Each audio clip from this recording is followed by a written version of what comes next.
Tercera classificada, Sílvia Puigarnau Coma, de Team Flowers de Cornellà.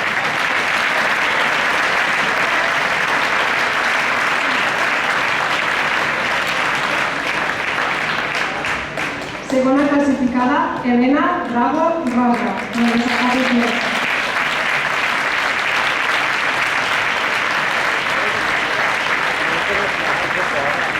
I primera classificada, Marta Martínez Viver.